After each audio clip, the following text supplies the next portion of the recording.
নামাও।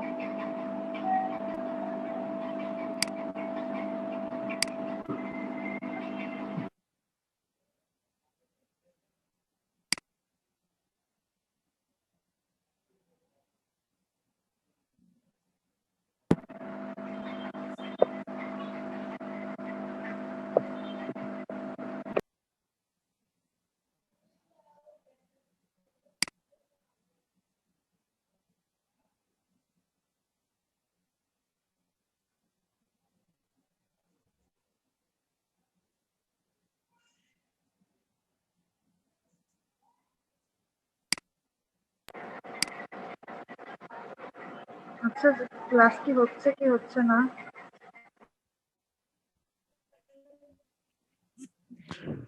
ক্লাস আরো 2 মিনিট পর শুরু হবে।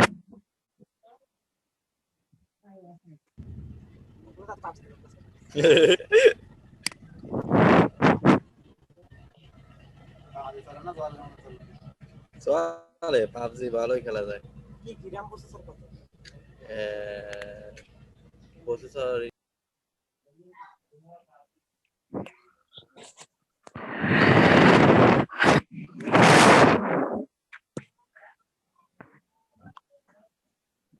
টাক হয়ে গেল কি করে?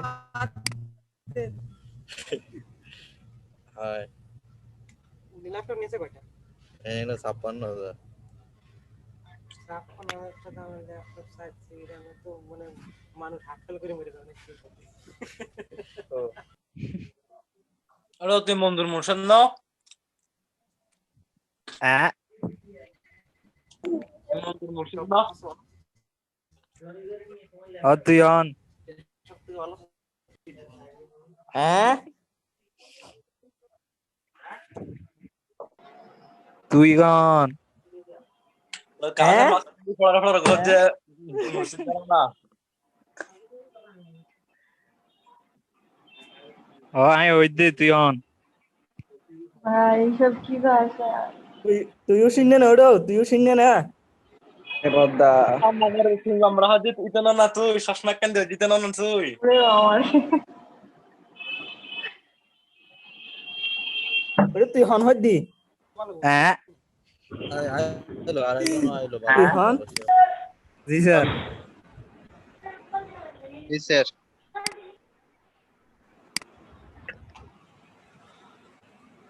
তাহলে শুরু করি। জি স্যার। তো আমরা গতকাল মনে হয় প্রসেসর পর্যন্ত ছিলাম।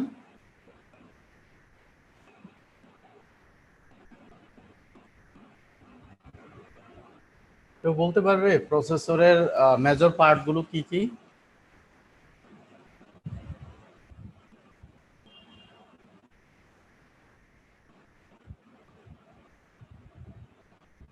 একটা প্রসেসরের মধ্যে মেজর পার্ট কি কি আছে?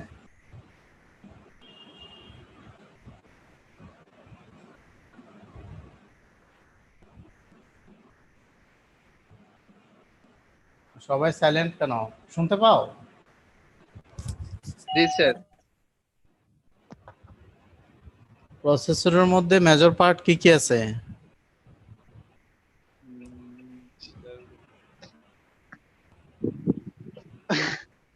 Cache memory, arithmetic logic unit,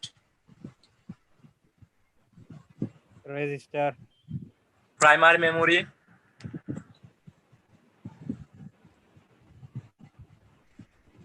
sir একটা মানে প্রসেসরের দুইটা ভাগে বিভক্ত। প্রথমটা হচ্ছে কন্ট্রোল ইউনিট আর এটা হচ্ছে অ্যারিথমেটিক লজিক ইউনিট। এছাড়া অনেক সময় দেখা যায় যে ক্যাশ মেমোরি প্রাইমারি মেমোরি যুক্ত থাকে। এটা অনেক সময় যুক্ত থাকে, অনেক সময় যুক্ত থাকে না। এভাবেই ক্লাসিফিকেশন করা যায়। আচ্ছা, মেজর পার্ট হলো কন্ট্রোল ইউনিট আর arithmetic logic unit. Arithmetic logic ইউনিটের কাজ কি? Sir addition, subtraction, then arithmetic অপারেশনগুলো করা। যে অ্যারিথমেটিক অপারেশন করা। আর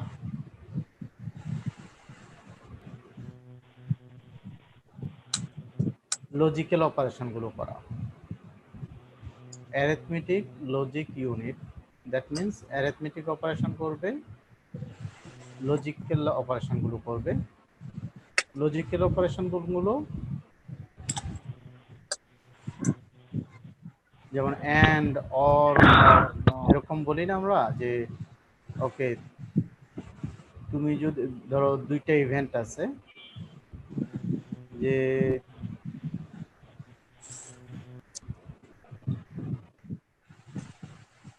দুইটা কাজ যদি একসাথে হয়, ফর এক্সাম্পল যে আমরা সকালে উঠে ব্রাশ করব এবং নাস্তা করব, তারপরে ক্লাস করব।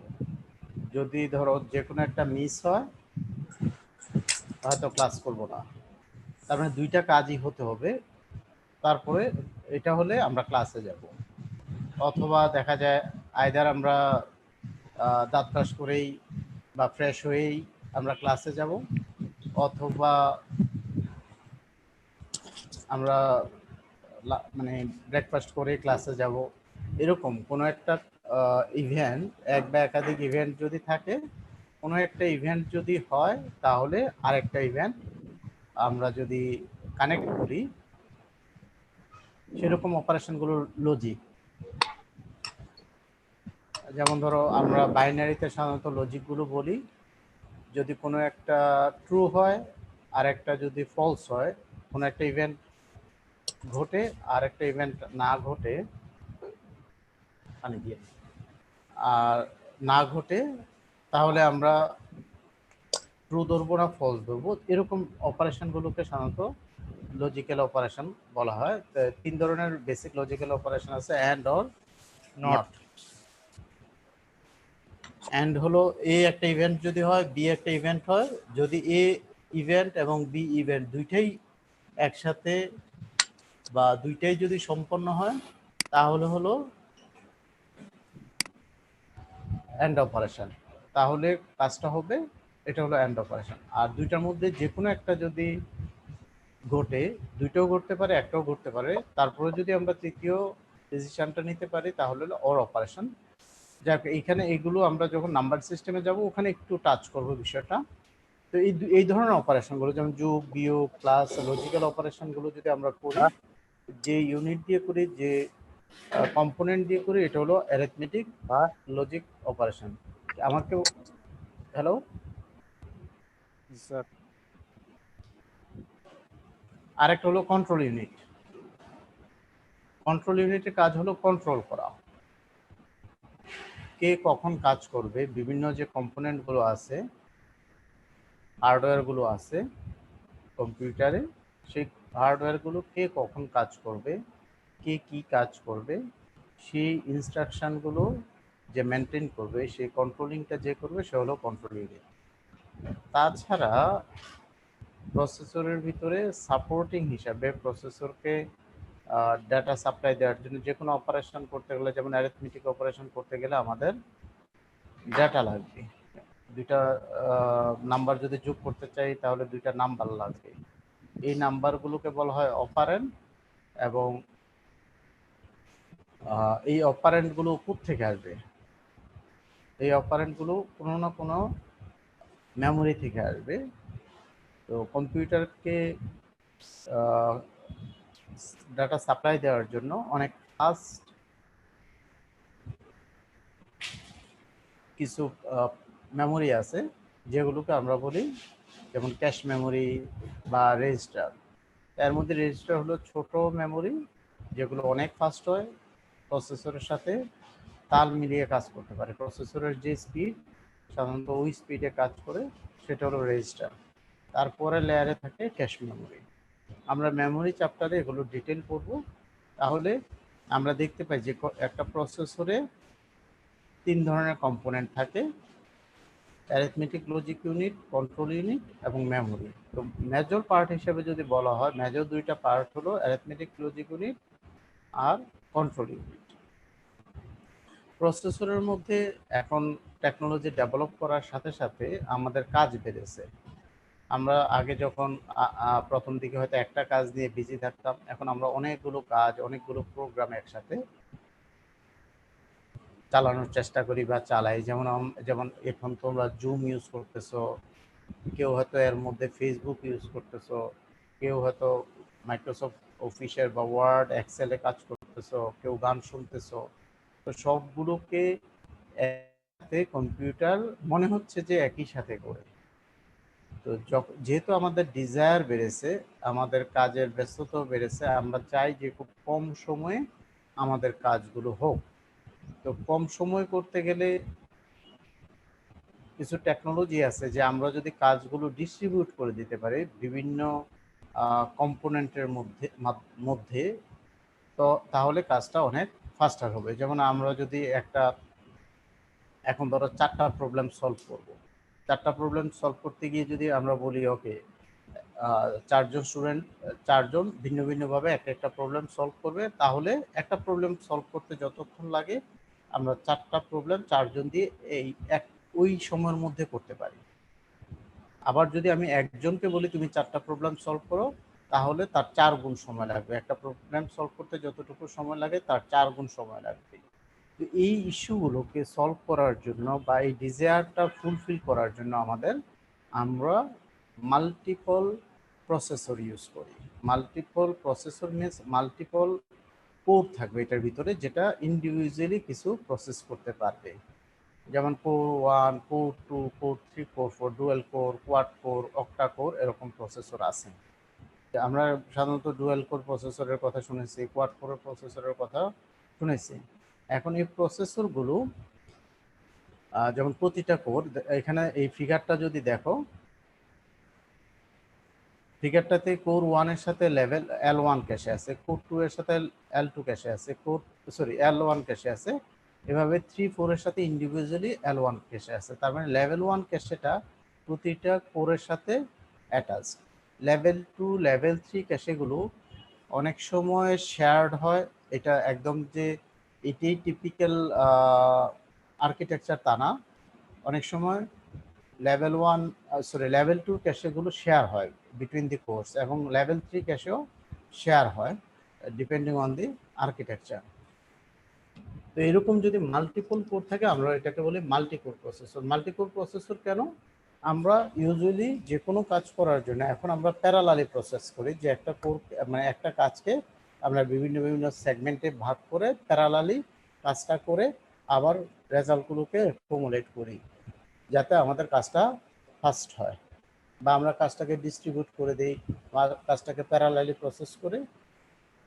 এই অপরচুনিটি রাখার জন্য মাল্টিকোর প্রসেসর ইউজ করা হয়। মাল্টি থ্রেডিং আবার একটা কনসেপ্ট আছে, এটা এক ধরনের technology.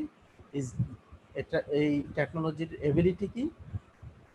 Central processing unit multiple processes of threads একই সাথে প্রসেস করতে পারে। থ্রেড হলো ধরো ছোট ছোট একটা কাজ। যেমন আমরা যখন দেখি একটা প্রসেসর একসাথে অনেকগুলো প্রসেস নিয়ে কাজ করে। প্রসেসগুলো বলতে সাধারণত আমরা অনেক সময় রুটিনে বলি, সাব রুটিনে বলি। এই প্রসেসগুলো হলো ছোট ছোট কাজ, একটা কাজ। এখন ধরো তোমার এখন হয়তো মাল্টিকোর প্রসেসর আছে, একটা প্রসেসর যদি থাকে, একটা কোর যদি থাকে, তাহলে কি সে মাল্টিপল থ্রেড বা মাল্টিপল প্রসেস এক্সিকিউট করতে পারবে কিনা একই সময়ে? করতে পারবে। সেটা কিরকম? এটা হলো একটা হিউম্যান ব্রেনের অ্যাক্টিভিটির সাথে রিলেটেড। যেমন আমরা বলি যে আমরা যখন একটা কিছু দেখি, তার মেমোরিটা আমাদের ব্রেনে কতক্ষণ থাকে? আমরা যখন কোনো কিছু দেখি তার মেমোরিটা কতক্ষণ থাকে আমাদের ব্রেনে, এটা জানো? হ্যাঁ, 0.1 সেকেন্ড। রাইট। এটাকে 1/10 সেকেন্ড, এক সেকেন্ডের 10 ভাগের 1 ভাগ। এর মধ্যে যদি আমাদের মধ্যে কিছু চোখের মধ্যে কিছু ঢুকে, ওটাকে আমরা সেন্স করি না। তাহলে 1/10 সেকেন্ড সময় আমরা চাইলে অন্য কোনো কিছু করতে পারি। প্রসেসর যেহেতু মাইক্রো সেকেন্ড বা ন্যানো সেকেন্ডে কাজ করে, অনেক ছোট, সেকেন্ডের চেয়ে অনেক ছোট। যেমন 1 ন্যানো সেকেন্ড কতটুকু? যদি সেকেন্ডের সাথে কম্পেয়ার করি, হ্যাঁ আবার বলো। 10⁻৯ ন্যানোসেকেন্ড, 10⁻৯ সেকেন্ড। জি স্যার। 1 সেকেন্ডে 10⁻৯ কত হয়? 1 বিলিয়ন ভাগের 1 ভাগ। 1 বিলিয়ন ভাগের 1 ভাগ। তাহলে আমরা যদি এরকম করি যে process 1 process 2 for example Word আছে, মাইক্রোসফট ওয়ার্ড আছে, ফেসবুক আছে, আমরা কি ধরো 10 ন্যানো সেকেন্ড দিলাম মাইক্রোসফট ওয়ার্ডকে, তারপরের 10 ন্যানো সেকেন্ড দিলাম ফেসবুককে, তারপরের 10 ন্যানো সেকেন্ড দিলাম মাইক্রোসফট ওয়ার্ডকে, তারপরে 10 ন্যানো সেকেন্ড ফেসবুককে। আমরা অ্যাজ এ হিউম্যান বিইং এই আমরা যে আউটপুটটা দেখব অ্যাজ এ হিউম্যান বিইং আমরা কিন্তু ডিফারেন্সিয়েট করতে পারবো না, মনে হবে যে ওরা আসলে একই সময়ে কাজ করছে, আসলে ও টাইমটা শেয়ার করে নিচ্ছে। তো ওই প্রক্রিয়ায় চাইলে আমরা অনেকগুলো কাজই করতে পারি, প্রসেসর অনেকগুলো কাজ করতে পারে। এইটাই হলো মাল্টিপল থ্রেডিং অথবা মাল্টিপল প্রসেসিং, মাল্টিপ্রসেসিং। আর এইটাও এক ধরনের আমাদেরকে এমন ধরো আমাদের একটা কাজ আছে, এই কাজটা করার জন্য তোমরা যদি প্রসেসরের অ্যাক্টিভিটি দেখো, প্রসেসর কিন্তু খুব বেশি বিজি থাকে না। যদি খুব বড় ধরনের ট্রান্সফার বা প্রোগ্রাম আমরা এক্সিকিউট না করি, তোমরা যদি টাস্ক ম্যানেজারে যাও তাহলে দেখো যে প্রসেসর অত বিজি না, তার যে ক্যাপাসিটি আছে সেই পরিমাণ মানে 100% বিজি থাকে না, কারণ সে সবসময় আমরা যে ওয়েতে কাজ করি ট্রেডিশনালি, আমরা যেসব প্রোগ্রাম নিয়ে কাজ করি এমন না যে প্রোগ্রামটা কন্টিনিউয়াসলি প্রসেসরকে বিজি রাখতে পারে। তো ধরো প্রসেসর যেহেতু একটা কাজ করে একটু ফ্রি টাইম পায়, আমরা এই সময়টাতে চাইলে অন্য কোনো একটা কিছু করতে পারি, এক বা একাধিক প্রসেস এক্সিকিউট করতে পারি। তারপরে প্রসেসরের ক্যাশের উপর প্রসেসরের একটা স্পিড ডিপেন্ড করে। ক্যাশেটা কি জিনিস? ক্যাশেটা হলো একটা স্মলার ফাস্টার মেমোরি, আমরা এগুলো মেমোরিতে গিয়ে কভার করব। ইন্টিগ্রেটেড গ্রাফিক্স, যদি আমরা গ্রাফিক্স কার্ড ইনক্লুড করতে চাই তাহলে ইন্টিগ্রেটেড গ্রাফিক্সগুলো দিয়ে হলো যে আমরা যদি গ্রাফিক্সের কাজ করি বা ভিডিও সংক্রান্ত বা ভিজুয়াল কিছু কাজ করতে চাই, যেমন গেমিং, এই গেমের যেমন ধরো একটা ক্যারেক্টার, আমি যদিও গেম খেলি না, তো একটা ক্যারেক্টারকে আমার জেনারেট করতে হয়। ফর এক্সাম্পল কি সুপারম্যান, স্পাইডারম্যান, তো এই ক্যারেক্টারগুলো আমাকে কন্টিনিউয়াসলি জেনারেট করতে হয়। এই মডেলটা এই ক্যারেক্টারটাকে জেনারেট করতে গেলে আমার মডেলিং করতে হয়, প্রচুর ক্যালকুলেশন করতে হয়, ম্যাথমেটিক্স অ্যাপ্লাই করতে হয়, বিভিন্ন কালারিং করতে হয়, হিউজ পরিমাণ কাজ করতে হয়। এই কাজগুলো হ্যান্ডেল করার জন্য তার মেমোরির প্রয়োজন হয়, প্রসেসিং প্রয়োজন হয়। সাধারণত আমরা এখন নাওএডেজ আমরা ডেডিকেটেড কিছু গ্রাফিক্স কার্ড ইউজ করি এবং ওখানে গ্রাফিক্সের জন্য প্রসেসরও পাওয়া যায়, শুধুমাত্র এই গ্রাফিক্সের বিষয়গুলো হ্যান্ডেল করার জন্য তার জন্য ভিডিও র্যামও পাওয়া যায়। ওটার মধ্যে ইন্টিগ্রেটেড কিছু মেমোরি থাকে, যেহেতু অনেক ডাটা নিয়ে প্রসেস করতে হবে, সো দ্যাট আমাদের মেইন যে প্রসেসরটা সে এঙ্গেজ না হয়ে যায় এটার জন্য। স্যার একটা কোশ্চেন ছিল। বলো স্যার, শেয়ার গ্রাফিক্স আর গ্রাফিক্স এর মধ্যে তফাৎটা কি? শেয়ার্ড গ্রাফিক্স কোথায়? স্যার এই ইন্টেলের যে শেয়ার গ্রাফিক্সটা আছে, মানে ইউএসডি গ্রাফিক্স, যেটা ইন্টেল ইউএসডি গ্রাফিক্স। আচ্ছা, এখন ধরো একটা যেমন এখানে আছে শেয়ার্ড ভিডিও মেমোরি, যে shared memory with the CPU বা শেয়ার্ড ভিডিও মেমোরি। আমরা যদি শেয়ার কনসেপ্টটা তো সিম্পল, যেটা যদি বিভিন্ন ডিভাইস কোনো একটা রিসোর্সকে ইউজ করে, যেমন একটা মেমোরি আছে সে, আমরা যদি এই মেমোরিটা যদি প্রসেসর ইউজ করতে পারে তাহলে এটা শেয়ার। এই মেমোরিটাকে যদি বিভিন্ন কম্পোনেন্ট বা বিভিন্ন ডিভাইস ইউজ করতে পারে তাহলে এটাকে বলা হয় শেয়ার। এরকম গ্রাফিক্স কার্ডে যদি শেয়ার্ড হয়, আমি যদি ওই কার্ডটা দেখি নাই, তো শেয়ার্ড হওয়া মানে এটা বিভিন্ন কম্পোনেন্টের মধ্যে শেয়ার্ড হবে। যেমন এখানে shared memory with the CPU, integrated গ্রাফিক্সটা সিপিইউর সাথে তার মেমোরিটা শেয়ার করে। তো শেয়ার করলে যেটা হয় ডেফিনেটলি একটা মেমোরি, যেমন প্রসেসরের ক্ষেত্রে তোমাদের ওই মাইকটা অফ করো, হ্যালো, মাইকটা অফ করো।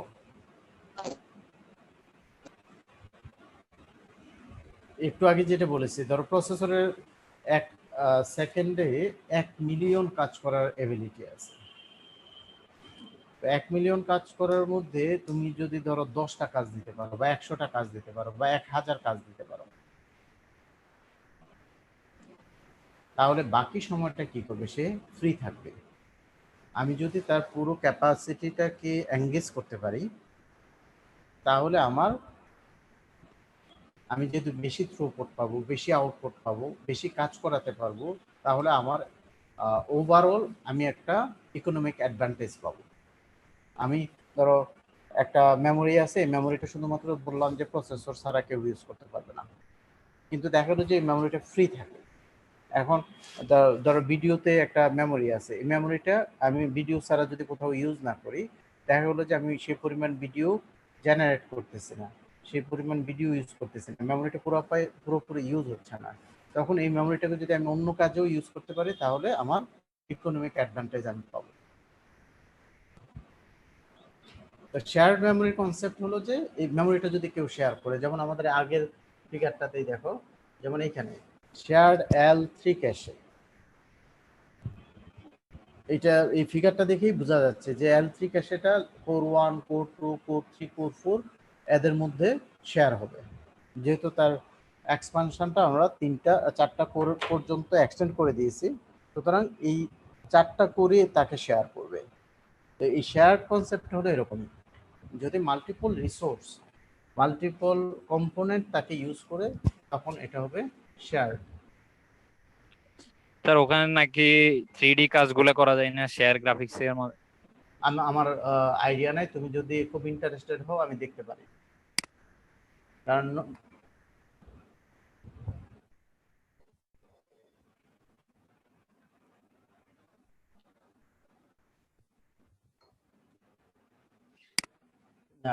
কি তুমি বলা 3D কি?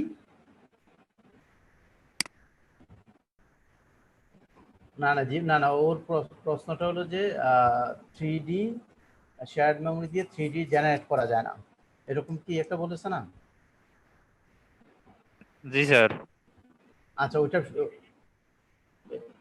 এই ডিভিডি না, ডিভিডি না, ডিভিডি অন্য জিনিস। ঠিক আছে, এটা শেয়ার গ্রাফিক্স আমি দিয়ে আমি চেক করব যে তার ফিচারটা কি। হাজার টেকনোলজি তো মার্কেটে আছে, যদি এরকম হয় যে শেয়ার 3D কেন ইউজ করতে পারবে না, এখন ধরো ওই কোম্পানি যদি এটাকে ডেডিকেটেড করে দেয় কোনো একটা কাজের জন্য, বা ও যদি ফিচার 3D কেন জেনারেট করতে পারবে না, আমার কাছে লজিক্যাল মনে হয় না।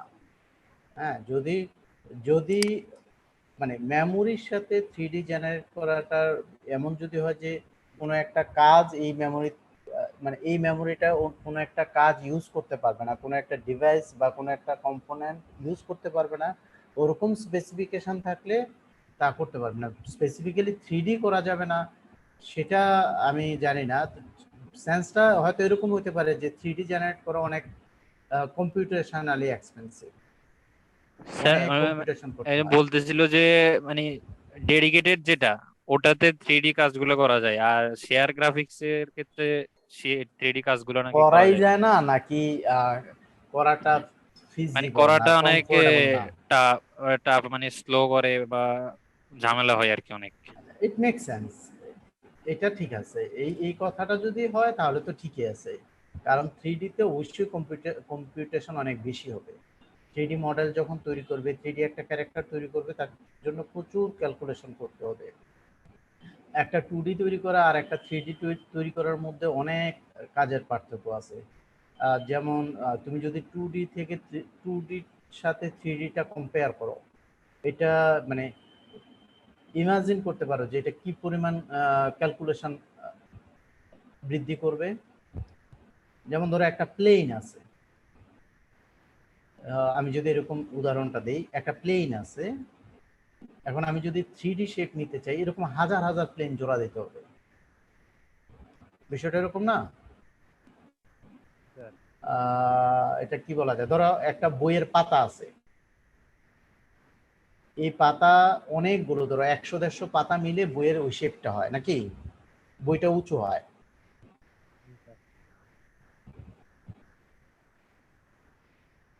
শুনতে পাচ্ছ? জি স্যার। একটা বই যদি তৈরি করতে হয় বা একটা খাতা তৈরি করতে হলে আমাকে অনেকগুলো শীট স্ট্যাক করতে হবে, একটার উপরে একটা স্ট্যাক করতে হবে। ধরো 100-150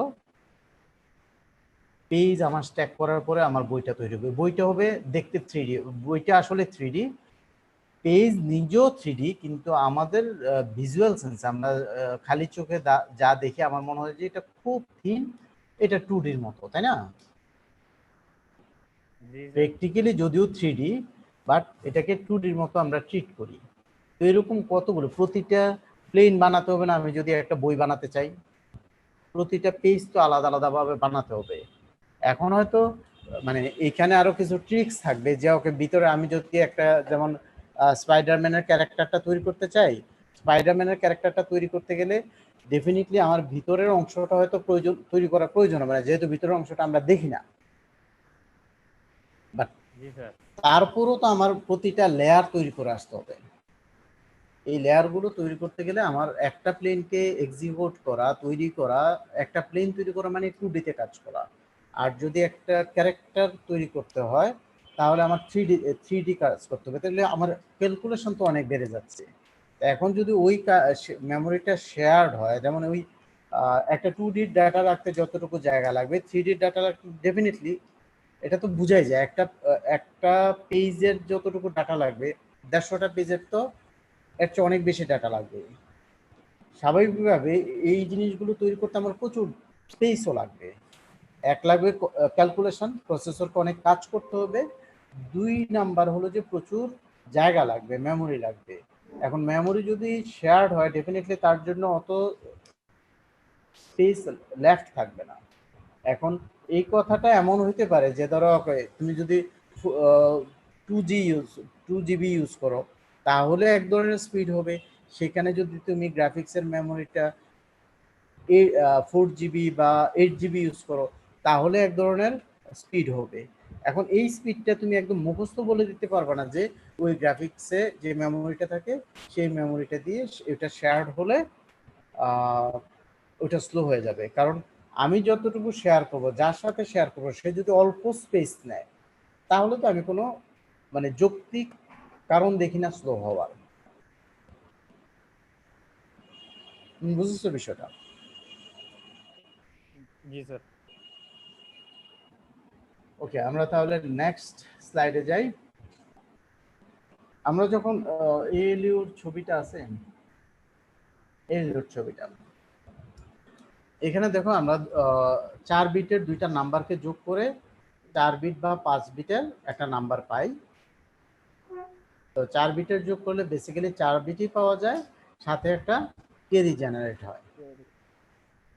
তো এই 4 বিটের নাম্বার তৈরি করার জন্য, 4 বিটের নাম্বার মানে দুইটা অপারেন্ড, হ্যাঁ, যেমন এখানে হলো 10 এবং 7 যোগ করেছি, দুইটা অপারেন্ড দুইটা নাম্বার। এই দুইটা নাম্বার কোথা থেকে আসবে, কোন মেমোরি থেকে আসবে?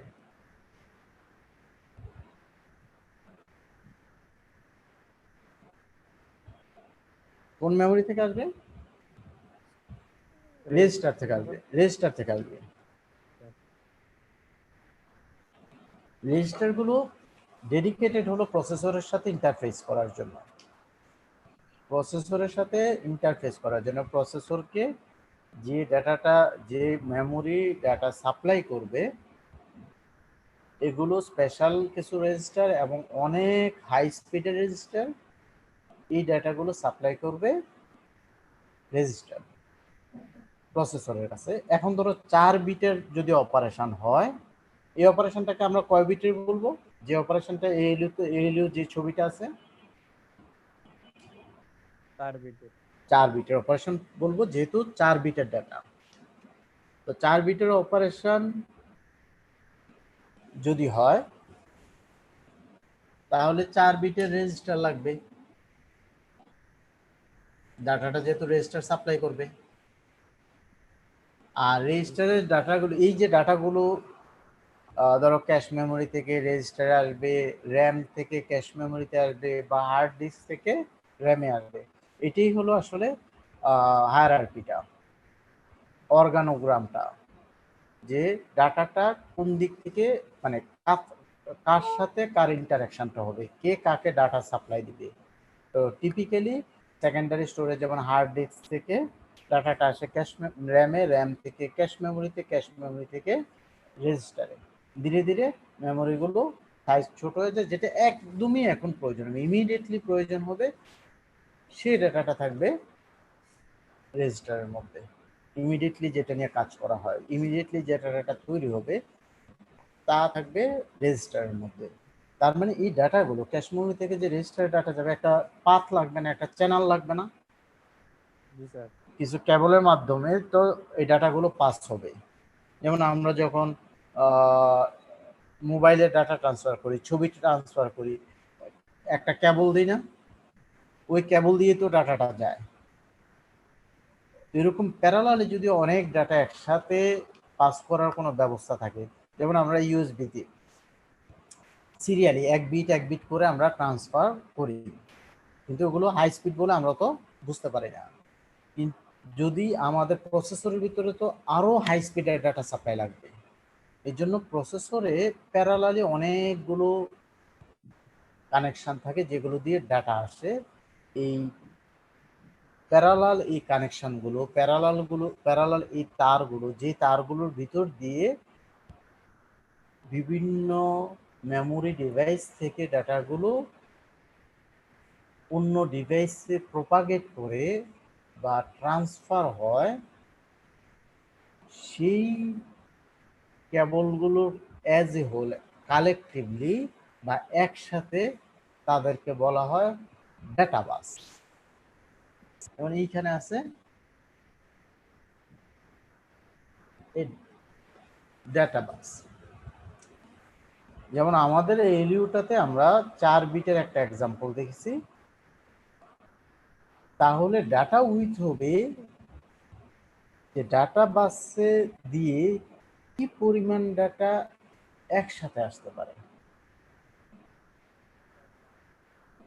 যেমন আমাদের এলইউর ক্ষেত্রে 4 বিট ডাটা একসাথে আসতে পারে, যার জন্য এই ডাটা বাসের উইথ হবে 4 বিট।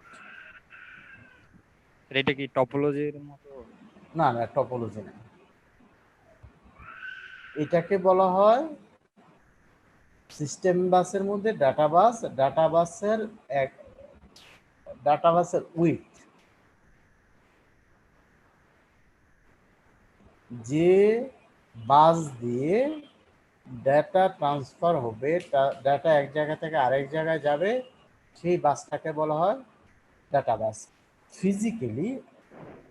ফিজিক্যালি এগুলো আসলে অনেকগুলো ওয়্যারের কানেকশন, অনেকগুলো ওয়্যারের কম্বিনেশন, এক একটা ওয়্যার দিয়ে এক একটা বিট যাবে। যেমন 1010 যদি আমাদের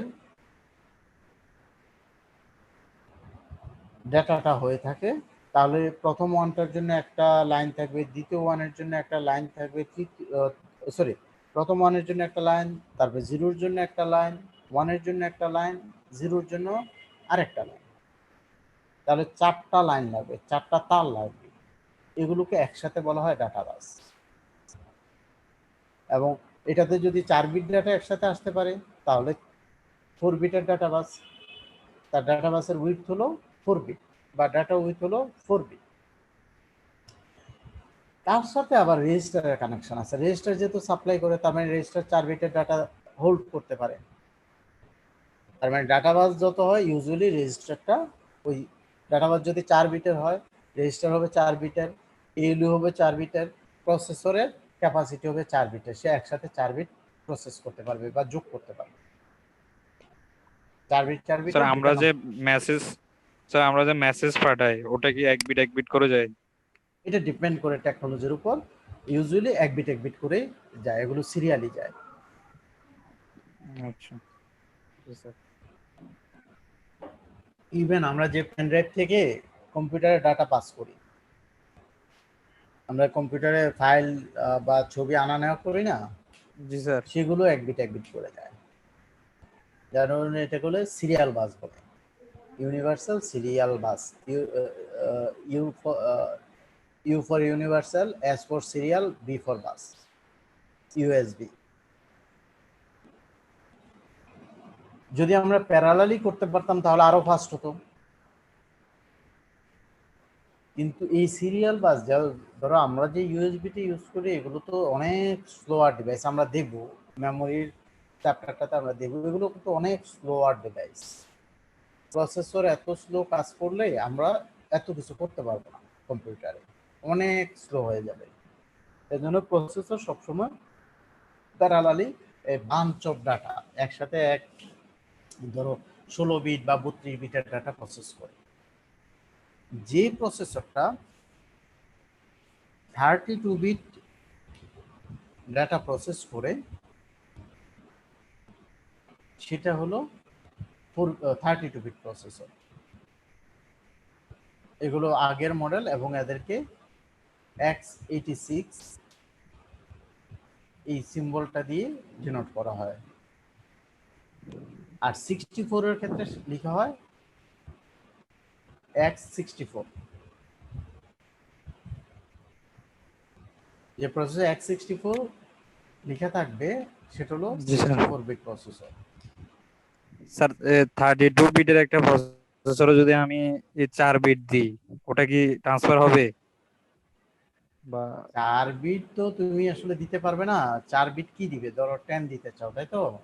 জি স্যার। 10 দিলে সে বাকি যে 28টা বিট বাইরে দিয়ে ওগুলো কি 0 দিয়ে 0 32 হবে? বিট বানায় নেবে। জি স্যার। হ্যাঁ, কারণ তার সিস্টেমই আছে 4 বিটের। এখন ধরো বাসে সিট আছে 32টা, এখন 4 জন মানুষ হলে কি হবে? বাকিগুলো খালি থাকবে। জি স্যার।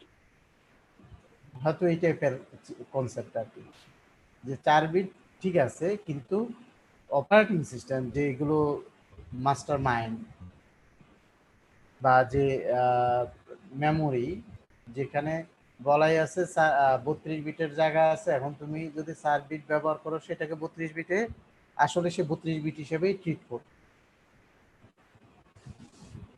জি স্যার, বুঝছি। কারো কোনো কোশ্চেন আছে?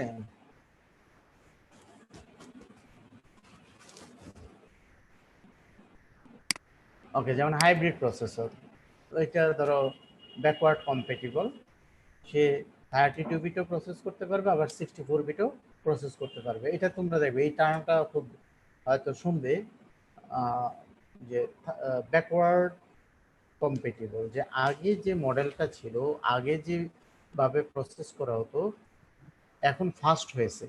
আগে ছিল 32 বিট, এখন 64 বিট হয়েছে। তার মানে কি, যেসব প্রোগ্রাম 32 বিট নিয়ে কাজ করতো তারা কি চলবে না? তারা চলবে। যদি ওই প্রোগ্রামটা আপগ্রেড করা হয় তাহলে তারাও চলবে, কিন্তু আবার 64 বিটের যখন কোনো কাজ থাকবে তাও চলবে। তো ওই দুইটার যদি ইয়ে থাকে, প্রভিশন থাকে, তখন ওইটাকে বলা হবে 32 বিটের কি বলে, ব্যাকওয়ার্ড কম্প্যাটিবল।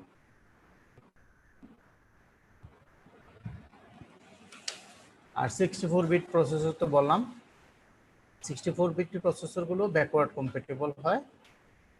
ওকে, এএলইউ ক্যারেক্টারিস্টিক, এটা আসলে তোমাদের খুব যে মুখস্থ করতে হবে বিষয়টা তা না, আমি জাস্ট তোমাদের একটু ভিজুয়ালে আনার জন্য বা নলেজে দেওয়ার জন্য এটা করেছি। যেমন এখানে প্রসেসরের কিছু নাম আছে, ইন্টেল কোর সলো 2 কোর 2 কি দাও, তারপরে কোয়াড কোর, এই প্রসেসরগুলো আছে কোনটা কত বিটের। এখন তো আমরা যেমন কোর i5 i7 সাধারণত ইউজ করি ইন্টেলের, এইগুলো 64 বিটের প্রসেসর।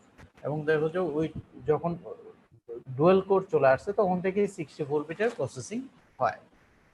আর তোমরা যদি কম্পিউটারের সিস্টেম প্রপার্টিজ দেখো, ওখানে লিখে থাকে, আমি যে লাল একটা বর্ডার দিয়ে মার্ক করে রেখেছি, ওখানে লিখে আছে 64 বিট অপারেটিং সিস্টেম। তুমি মাই কম্পিউটারে যদি প্রপার্টিজ দেখো তখন এগুলো দেখতে পাবে। তোমার প্রসেসরটা বা অপারেটিং সিস্টেমটা কত বিটের অপারেটিং সিস্টেম এবং প্রসেসরটা কত বিটের প্রসেসর। এখানে লেখা আছে 64 operating system x64 based processor না? জি স্যার। অনেক ছোট, যদি স্লাইডটা দেখো আরো ক্লিয়ারলি দেখতে পাবে। ওকে, আচ্ছা এই স্লাইডটা তোমাদের ইগনোর করলেই চলবে। এগুলো এগুলো আসলে তোমাদের মনে এত ডিটেইল টেকনোলজি দরকার নাই। এগুলো যদি জাস্ট কারোর যদি মনে হয় যে আমি মার্কেটটা বুঝতে চাই, মার্কেটে কি আছে, তাহলে এগুলো দেখতে পারো। বাট এগুলো আমাদের সিলেবাসের জন্য ইমার্জেন্সি কন্টেন্ট না। যেমন এএমডি প্রসেসর, ইন্টেল প্রসেসরগুলো মার্কেটে খুব পপুলারলি ইউজ হয়। এএমডিটা একটু চিপ প্রসেসর। এইগুলো প্রসেসরের উপর মানে ইন্ট্রোডাক্টরি কথাবার্তা। আমাদের যেহেতু অনেক বড় সিলেবাস আছে, সো আমাদের এখানে বেশি কনসেন্ট্রেট করা দরকার নেই। আমাদের জানতে হবে যে একটা প্রসেসরে কি কি ধরনের বাস থাকে, প্রসেসরের মধ্যে মেজর কম্পোনেন্টগুলো কি, মেজর কম্পোনেন্টগুলোর কাজ কি, তারপরে প্রসেসরের বাসগুলো কি কি আছে, তারপরে প্রসেসরের বাস উইথ বলতে কি বোঝায়, কোন বাসের কি কাজ, হ্যাঁ, তারপরে প্রসেসরের সাথে ইন্টিগ্রেটেড মেমোরিগুলো কি আছে। কম্পোনেন্টের কথা আসলে এগুলো আসবে, আর অত বেশি ডিটেইল হয়তো প্রয়োজন হবে না। ঠিক আছে, আমরা নেক্সট স্লাইডে যাই তাহলে। জি স্যার। জি স্যার।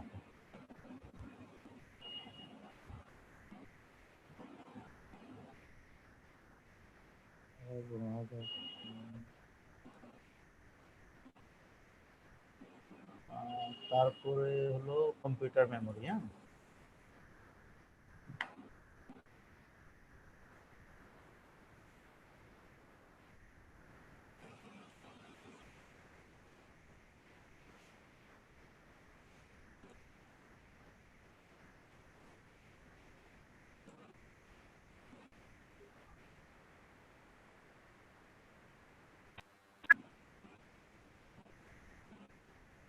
আচ্ছা মঞ্জুর আহমেদ, সাউন্ড কি তুমি শুনতে পাও এখন?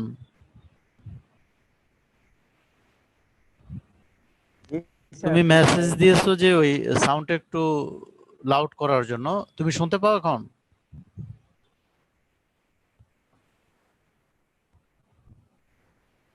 মঞ্জুর,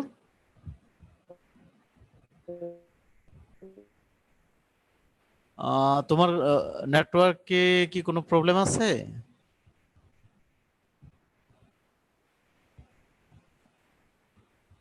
সম্ভবত প্রবলেম। হ্যাঁ, সম্ভবত নেটওয়ার্কের প্রবলেম আছে। এমনি তোমরা ও বাকিরা শুনতে পাও ক্লিয়ার? জি স্যার আমরা শুনতে পাই। আচ্ছা, না আমি ওই মাইকটা নরমালি ছেড়ে দেই, তো এখন শুনতে পাও ক্লিয়ার? জি স্যার। এটা হলো আমার জন্য। জি স্যার। ওকে, কম্পিউটার মেমোরি। আমাদের মেমোরি আছে মাথার ভিতরে,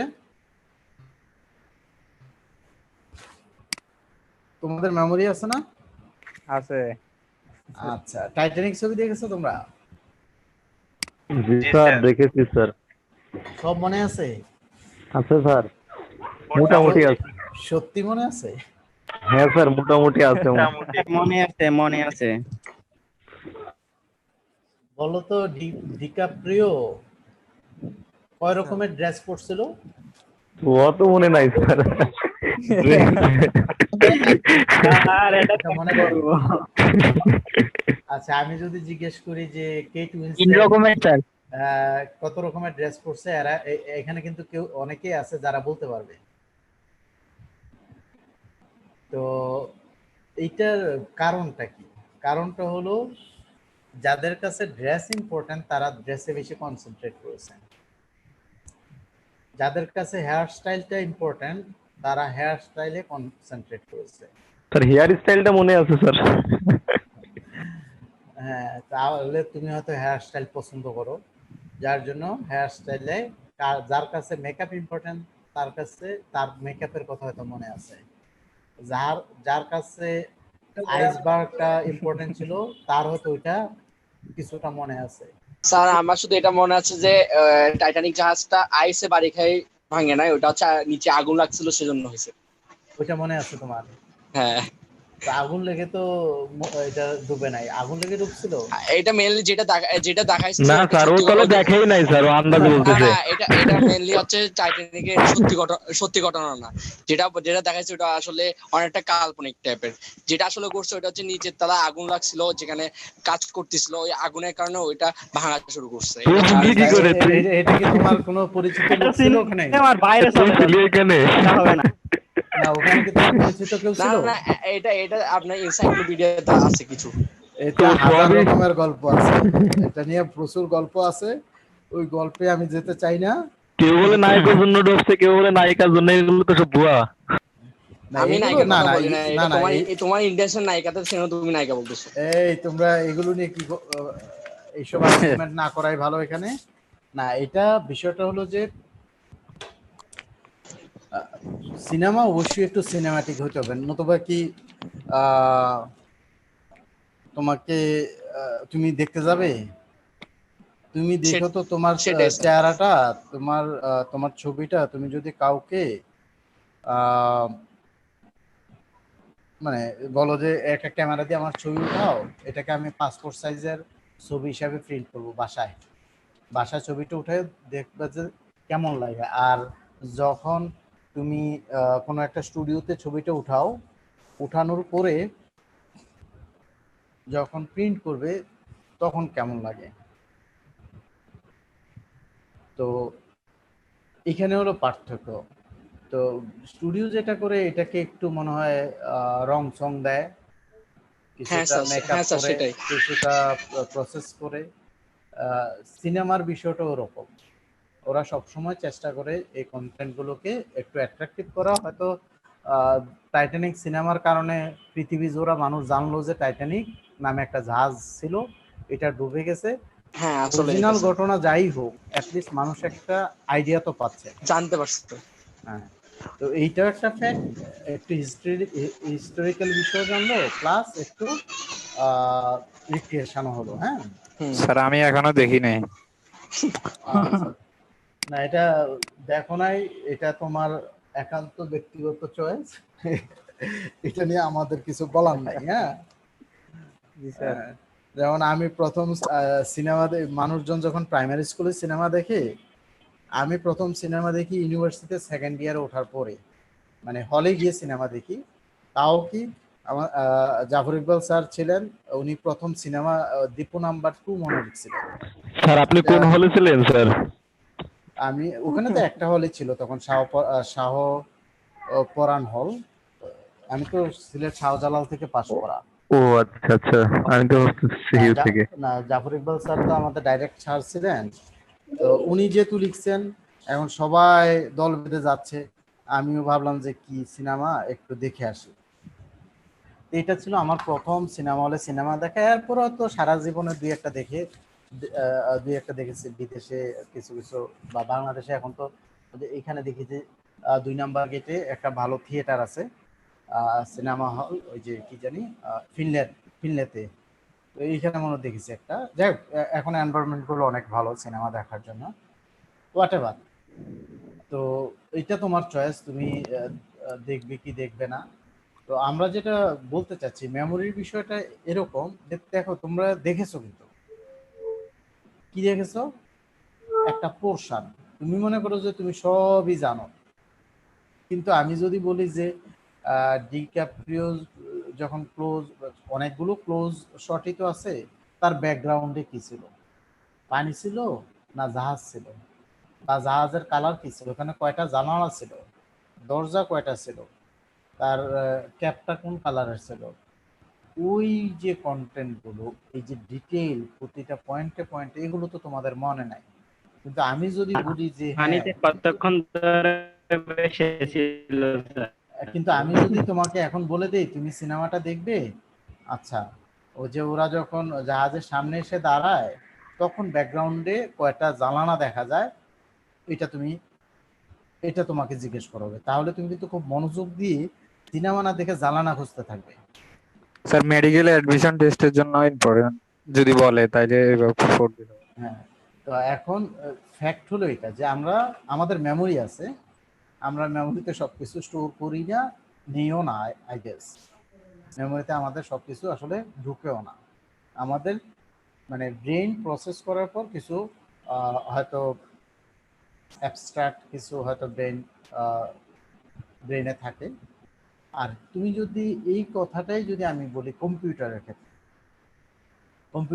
কম্পিউটারে যদি বলি যে অত মানে অত ঘন্টা, এত মিনিট, এত সেকেন্ডে প্রথম যে ছবিটা ছিল সেই ছবিটার পিছনে কি ছিল, ব্যাকগ্রাউন্ডে কি ছিল, কম্পিউটার বলতে পারবে না?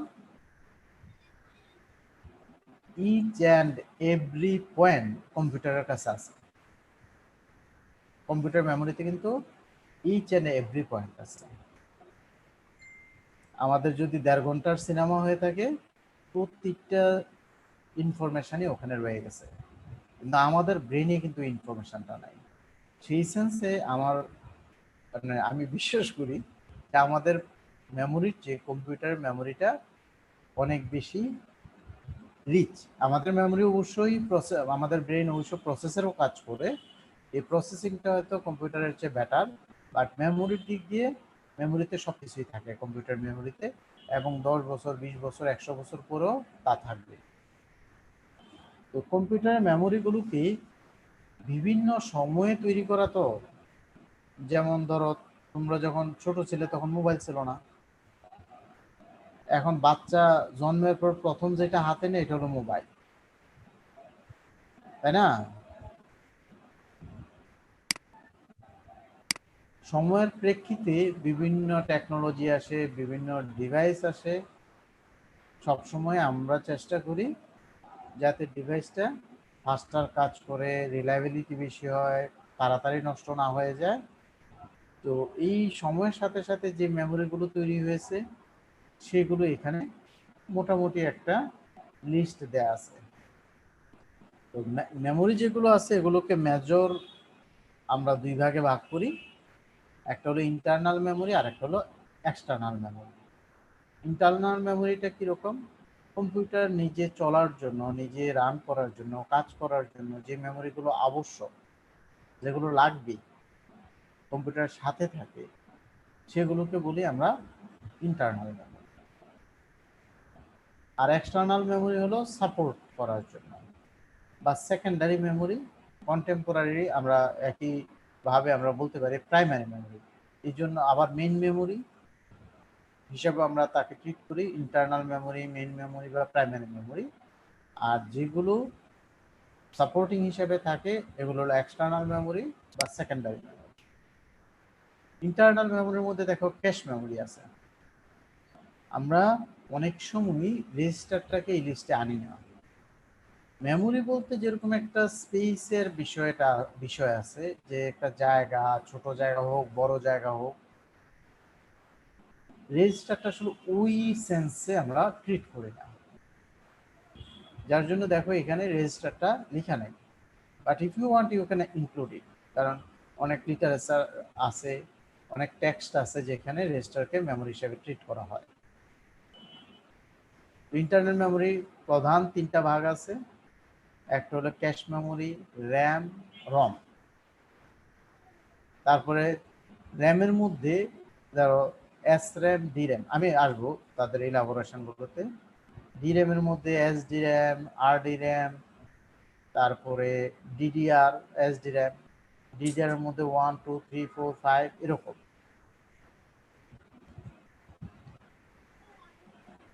এখন যদি আমি সিম্পলি একটা কোশ্চেন করি যে আসলে এখানে কোন মেমোরিটা টেকনোলজিক্যাল কনসেন্ট্রেশন বেশি, আমরা কোন মেমোরিটার উপর আসলে কনসেন্ট্রেট করতেছি, যারা টেকনোলজি জেনারেট করে, যে জায়ান্টরা আছে যারা টেকনোলজি নিয়ে কাজ করে নতুন নতুন টেকনোলজি মার্কেটে আনতেছে, এই মেমোরিগুলোর মধ্যে কোন মেমোরিটাতে তাদের নজর বেশি, কোন মেমোরিটাকে তারা প্রায়োরিটি দেয়, বলতে পারবে এই ফিগারটা দেখে? স্যার র্যাম মানে ইন্টারনাল মেমোরি বা মেইন মেমোরি। ওরা ইন্টারনালের ভিতরে রমকেই গুরুত্ব দেওয়া হয় বেশি নাকি? ফিগার দেখে কি মনে হয় রম থেকে ব্রাঞ্চ গুলো বের হচ্ছে বেশি, না রম থেকে র্যাম থেকে বেরোয়। স্যার র্যামকে বেশি গুরুত্ব দেওয়া হচ্ছে। এক্স্যাক্টলি। এবার বুঝো যে এটা কত ইম্পর্ট্যান্ট একটা মেমোরি।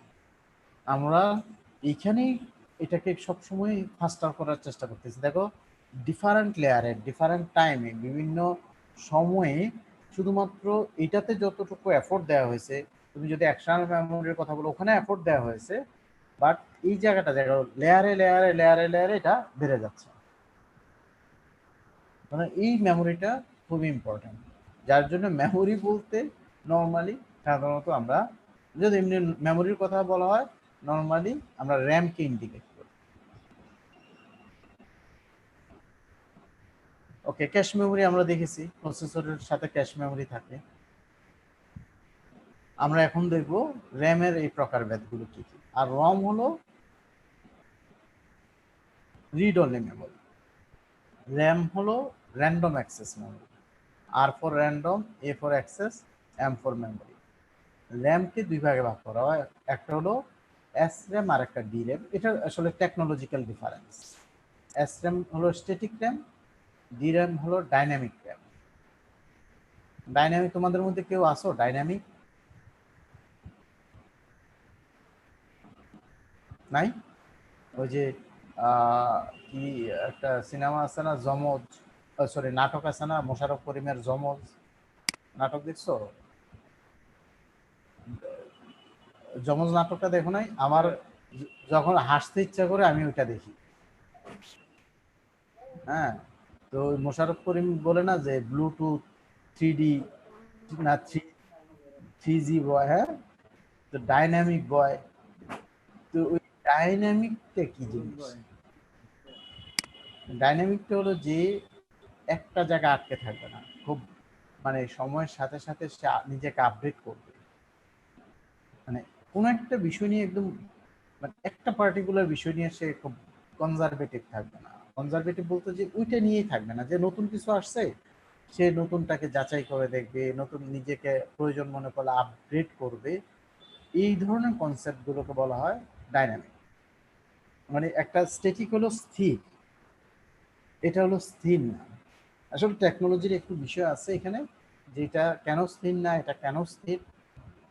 তাহলে ডি র্যামটাকে, ডাইনামিক র্যামটাকে, এবার দেখো এস র্যাম কিন্তু মানে আমাদের মার্কেটে যেগুলো আছে এগুলো কিন্তু এস র্যামের ওপর বেশি না, ডাইনামিক র্যামের ক্লাসিফিকেশনে চলে আসছে। S D RAM, synchronous dynamic RAM, rambus dynamic RAM, DDR. S D র্যামের মধ্যে এস হলো সিঙ্ক্রোনাস ডাইনামিক র্যাম, আর হলো র্যামবাস, ডি র্যাম হলো ডাইনামিক, র্যাম হলো র্যান্ডম অ্যাক্সেস মেমোরি। সব জায়গায় র্যাম মানে হলো র্যান্ডম অ্যাক্সেস মেমোরি। আর ডিডিআর হলো double data rate S D RAM. তারপরে ডিডিআর এর আবার ভাগ আছে, DDR1, DDR2, DDR3, DDR4, DDR5 ও মার্কেটে আসার জন্য উকিঝুঁকি মারতেছে। আর ওইদিকে যদি এক্সটার্নাল মেমোরির কথা বলো, এইচডিডি, হার্ড ডিস্ক ড্রাইভ। এখন মনে হয় 4 পর্যন্তই আছে। আমাকে বলতেছো?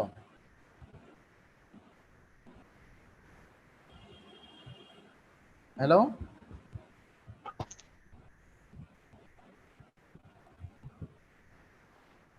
আচ্ছা, তাহলে আমরা আছে এক্সটার্নাল মেমোরিতে। এক্সটার্নাল মেমোরিতে আছে HDD, hard disk drive, SDD, solid state disk, CD compact disc, USB universal serial bus, যেটাকে আমরা ফ্ল্যাশ ড্রাইভও বলি, ফ্ল্যাশ মেমোরিও বলি। র্যাম আর রম হলো রিড অনলি মেমোরি, আর র্যাম হলো এই যে র্যাম হলো র্যান্ডম অ্যাক্সেস মেমোরি। লাল কালার দিলে মনে ভালো হবে। র্যান্ডম অ্যাক্সেস মেমোরি আর রম হলো read only memory. HDD, hard disk drive, SDD, solid state disk, CD হলো কম্প্যাক্ট ডিস্ক, তারপরে ডিভিডি আছে, ব্লুরে ডিস্ক আছে। ওগুলো ব্লুরেটা এখন রিসেন্টলি ইউজ করা হয়। আর S for static, D for dynamic, এই এস ফর হলো synchronous, D for dynamic, R for rambus. এটা আমার এক্সপ্লেনেশন আছে। ডিডিআর হলো ডাবল ডাটা রেট। ডিডিআর এর বিভিন্ন আপগ্রেডেশন আছে বিভিন্ন জেনারেশনে, এগুলো ডিডিআর 1 2 3 4। আচ্ছা, আমার এখন ক্লাসটা একটু শেষ করতে হবে, আমার অন্য আরেকটা কাজ আছে। তোমাদের সাথে আমি একটু টাইমিং নিয়ে কথা বলতে চাচ্ছিলাম। আমি তোমাদের যে সিআর মিঠুর সাথে কথা বলেছি, তো তোমাদের সাথেও কথা বলা প্রয়োজন। আমি আসলে সবগুলো ক্লাস ধরো আফটার সানসেট মাগরিবের পরে এখন নিয়ে গেছি, শুধুমাত্র তোমাদের ক্লাসটাই আছে দিনের বেলা। তো দিনের বেলা ক্লাস থাকলে আমার সমস্যা নেই। সমস্যা যেটা হলো হয়তো বিভিন্ন মিটিং বা বিভিন্ন ব্যস্ততার কারণে ক্লাসগুলো একটু ইন্টারাপ্টেড হওয়ার চান্স থাকে। তো আমরা যেহেতু একটা সুযোগ পেয়েছি এখন ক্লাস করার, আমি চাচ্ছিলাম এটাকে যদি আফটার সানসেট আমরা নিয়ে যেতে পারি তাহলে এই ক্লাসটা আনইন্টারাপ্টেড থাকবে বলে আশা করি আমি। তো তোমাদের কোনো সমস্যা আছে? ধরো 6:30 বা 7টা থেকে যদি শুরু করি। স্যার আমাদের তো বিকালে এবং রাতে টিউশন থাকে স্যার আসলে প্রতিদিন, তো একদিনও ক্লাস করতে পারবো না তাইলে। প্রতিদিন? হ্যাঁ স্যার। এত টাকা পয়সা কি করবে তোমরা? স্যার করা যায়। Sir no problem. আমার মনে হয় মানে তোমাদের কি কোনোদিনই ব্রেক থাকে না? টিউশনিটা ধরো মানে একটু বুঝাই শুনে এদিক সেদিক করা যাবে না? ওইটাই আর কি স্যার। করা যাবে? স্যার আপনি কি প্রতিদিন ক্লাস নেবেন নাকি? আপনি তো সপ্তাহে 2-1 দিন মনে হয়। অবশ্যই একদিন বা 2 দিন। স্যার তাহলে স্যার ওইটা করা যাবে স্যার। তাহলে বৃহস্পতিবার 6:30 থেকে বা 7টা থেকে 6:30 হলে ভালো হবে, ওইদিকে সারাদিন দিয়ে দিবে। কি স্যার 6:30 থেকে হলে ভালো হবে, 7টা থেকে হলে 6:30? জি স্যার, 7টা হলে ওইদিকে আজান দিবে। আচ্ছা ঠিক আছে। 6:30 থেকে কি তোমরা কতক্ষণ করবে? 1 ঘন্টা না 2 ঘন্টা? 1 ঘন্টা মিন্স ঘড়ির কাটায় 1 ঘন্টা 60 মিনিট না 120 মিনিট? 120 মিনিটস হলে স্যার সপ্তাহে 6:30 থেকে স্যার 6:30 থেকে 8টা পর্যন্ত করা যায় তো? স্যার আজান দিলে ছুটি দিয়ে দিলে হবে স্যার। স্যার আজান তো দেয় আরো আগে, আজান দেয়। আজানের ব্রেক দিব আমি, আজানের ব্রেক দিব। ব্রেক দিয়ে আমি যদি সপ্তাহে একটা ক্লাস নেই তাহলে আজানের ব্রেক দিয়ে একটু পড়ায় তারপরে আবার ছেড়ে দেব। ঠিক আছে স্যার, ঠিক আছে, ওকে স্যার। আপাতত কয়েকদিন এরকম চলুক, সপ্তাহে একটা ক্লাস করি। তোমাদের যদি খুব বোর্ড লাগে তখন চেঞ্জ করে দিলাম, স্প্লিট করে দিলাম। আজকে কি বৃহস্পতিবার ক্লাস করবে? আজকে রাত সন্ধ্যায়? না স্যার। টায়ার্ড হয়ে গেছো না? জি স্যার। শুনেই টায়ার্ড। শীতের কাল 2 ঘন্টা ক্লাসটা একটু সুবিধা আছে, বাসায় বসে বসে পপকর্ন খাবে আর লেকচার শুনবে, সুবিধা না? স্যার রোববার কি তাহলে বাদ যাবে? হ্যাঁ, তাহলে একটা নিলে রোববারে বাদ যাবে, অথবা তোমরা চাইলে রোববারেও করতে পারো। না, রোববারে আমি মনে হয় আমার ওই রিসার্চ স্টুডেন্টদের মিটিং দিয়েছি। তোমরা যদি এটা রোববারে করতে চাও তাহলে আমি বৃহস্পতিবারে নিয়ে যাব, আর যদি বৃহস্পতিবারে করতে চাও বৃহস্পতিবার থাকুক। স্যার ঠিক আছে বৃহস্পতিবার। আপাতত আমরা চালাই, সবকিছুই তো ডাইনামিক তাই না, চেঞ্জেবল, সুতরাং উই ক্যান ডিসাইড লেটার। ঠিক আছে, তাহলে ভালো থেকো। স্যার তাহলে স্যার নেক্সট ক্লাস বৃহস্পতিবার আবার এক সপ্তাহ পরে। ওকে, আমি কালকে লিংকটা জেনারেট করব, আজকে করতে দিবে না, এক সপ্তাহ আগে করতে দেয় না। ঠিক আছে? ঠিক আছে sir. Okay, thank you. Sir জয় বলুন স্যার, ওই সিএসএস এর ক্লাসটা করতে স্যার, ওটা স্যার মিস করতেছি। আসসালামু আলাইকুম। তিনটায় সিএসএস এর ক্লাস করতে, ওটাই মিস করতেছি। আর এটা বাজে যে ক্লাসটা হতো আর কি আমাদের শিডিউল অনুযায়ী, হ্যাঁ, ইউনিভার্সিটি খোলা যখন ছিল ওটা নাকি মিস করতেছে সবাই। চলে আসো ইউনিভার্সিটিতে।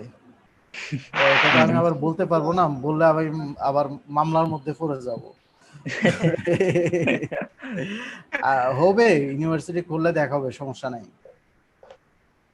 জি না, স্যার। আড়াইটা আমি দিতে পারি, কোনো প্রবলেম নাই, কিন্তু না স্যার, আমি ভয় পাচ্ছি যে যদি ক্লাসগুলো রেগুলার না নিতে পারি, এই প্যান্ডেমিকের সুবিধাটা তো এখন তো ধরো মানে কাজটা শেষ করতে পারলেই আমি নিজেও রিল্যাক্সড হবো, তোমরাও রিল্যাক্সড হবে। ঠিক আছে, ওকে, ভালো থাকো। সময় হলে আমরা চিন্তা করবো আর কি, যদি এরকম প্রয়োজন হয়। আচ্ছা স্যার। Okay. আসসালামু আলাইকুম।